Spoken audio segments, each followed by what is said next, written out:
Toujours un plaisir de revoir Lorraine Pintal. Bonjour Lorraine, Bonjour Winston, comment ça va?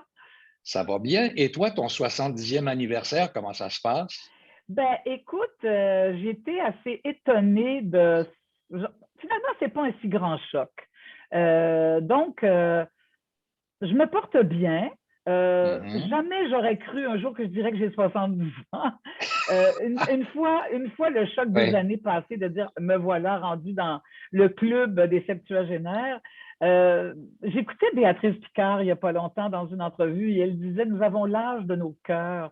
Si le cœur se porte bien, bien sûr. Mhm. Et c'est vrai, je dois dire que plus je vieillis, plus je rajeunis, plus j'ai des projets, plus finalement l'enfant n'est pas loin. Et comme l'enfant en art, c'est très, très précieux hein, au niveau de la Voilà. créativité. Alors, Mhm. moi, je me plains pas, sincèrement. Puis la santé, il faut que la santé suive, bien sûr.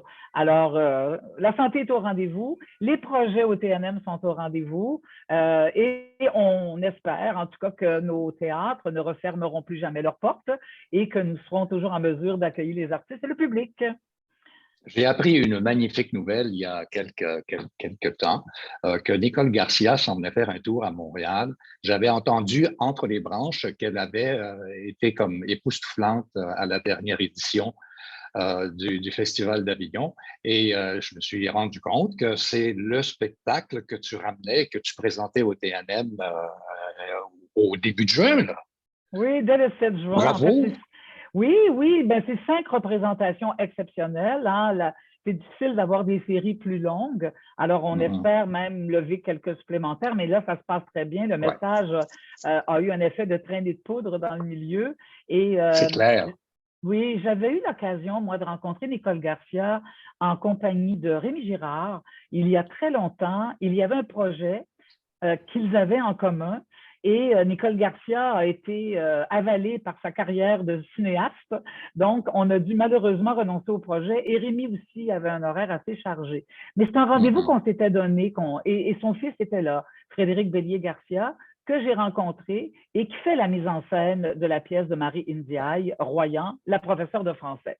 Alors, quand ce spectacle est né, parce que Madame Ndiaye a écrit le rôle pour Nicole Mhm. Garcia, son producteur, Olivier Glusman, avec qui on travaille souvent, a fait appel à moi en disant est-ce que ça t'intéresse?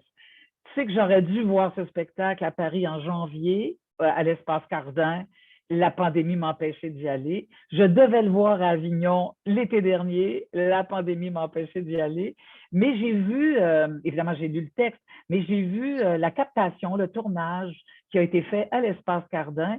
Et je dois dire qu'elle est formidable. Le texte est dense. Marie Ndiaye, c'est une autrice qu'on reconnaît comme étant quelqu'un qui explore des thèmes assez durs. On parle quand même du harcèlement à l'école, d'un suicide d'adolescente, d'une professeure de français qui culpabilise, n'ayant pas pu aider cette jeune femme de par sa différence. Mais c'est justement, c'est une ode à la différence, à la tolérance, et aussi à un message extrêmement humain. Et c'est là où Nicole Garcia triomphe, selon moi. Elle est incroyablement habitée par ce personnage, très émouvante, très prenante. Euh, alors oui, c'est un événement parce qu'on l'a peu vu au théâtre, alors que c'est une Ben, c'est comédienne de ça. théâtre. Oui, Effectivement, on la voit soit à la télévision, la série Netflix a très bien marché, tu sais, on la voit oui, aussi, mais au théâtre, il faut dire que les formations en Europe sont pas tout à fait les mêmes qu'ici. Et non. généralement, on fait du théâtre, on fait du cinéma ou on fait, tu sais, alors qu'elle, c'est une espèce d'enfant de la balle d'une certaine façon. Oui, oui, elle a un parcours fascinant et elle a côtoyé des grands, grands metteurs en scène, bien sûr, Mm. de vitesse à tous ceux qu'on peut nommer maintenant qui ont disparu, mais qui ont fait partie de cette réalité théâtrale en France, Mhm. alors que la mise en scène euh, signée par des Patrice Chéreau, par exemple, était exemplaire. C'était pour nous, en tout cas pour moi, c'est un ancrage. Hein. Donc, elle a cette expérience-là et elle n'a jamais voulu délaisser les planches. Mais c'est sûr que comme comédienne au cinéma, on vient de parler de la série Arsène Lupin, alors elle est quand même encore en demande comme comédienne et aussi c'est que c'est une cinéaste et c'est une excellente cinéaste. Alors elle a ses propres projets, mais son fils est en théâtre ou en opéra, Frédéric Bélier-Garcia. On croit qu'il y a aussi ce lien-là qui l'unit à son fils et qui fait que lui la maintient sur les planches bien vivantes également.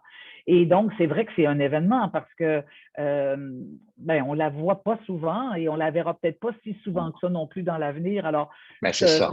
ouais, cette chimie qui existe entre C'est un elle et moment. l'œuvre, là, oui, c'est un moment. Alors, on a très hâte de la revoir et on sait, en effet, ça a été l'événement à Avignon. Les critiques ont été dithyrambiques, on parle de Ah ouais, ouais. performance magistrale, mais encore une fois aussi pour le TNM, ce que j'aimerais dire, c'est que on a eu peu souvent l'occasion de faire entendre la voix d'autrices d'origine africaine.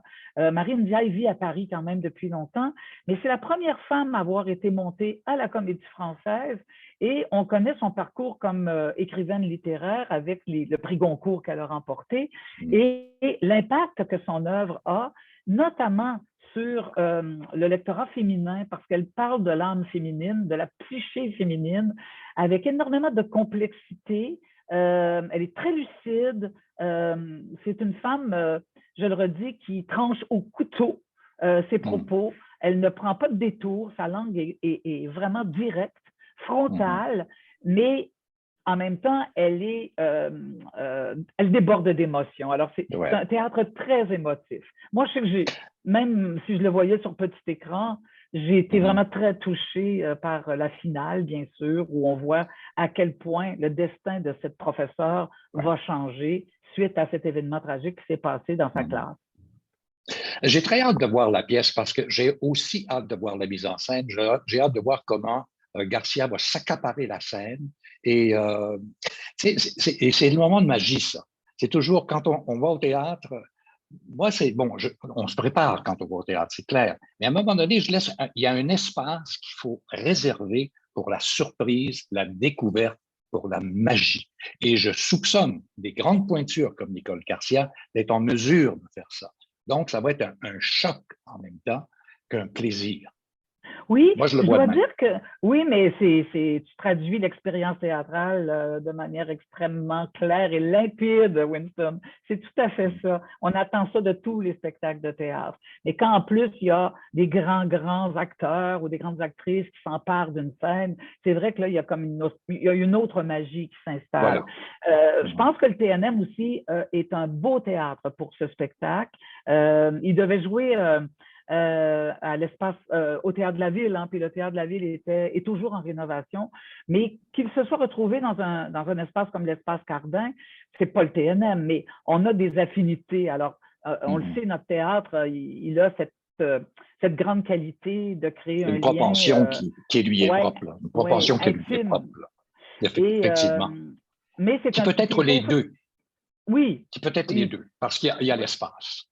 Oui, autant vertical qu'intime, hein, dans la hauteur et dans l'intimité. Mais il faut quand même savoir que c'est un spectacle qui a tourné beaucoup, qui va encore tourner d'ailleurs. Et donc, la production est quand même assez modeste, mais elle sert le propos. C'est pas un texte qu'on doit habiter de plusieurs effets spéciaux. Moi, je trouve on le sait, il y a un phénomène où les technologies sont très présentes sur nos scènes, même au TNM. Je préconise souvent l'intégration des nouvelles technologies, mais là, on est dans pour employer une expression francophone, un low-tech. Alors, la seule présence que nous avons sur scène et le seul lien qu'on a, c'est avec une actrice, une grande comédienne et les mots de Marie Ndiaye. Alors ça, c'est la qualité.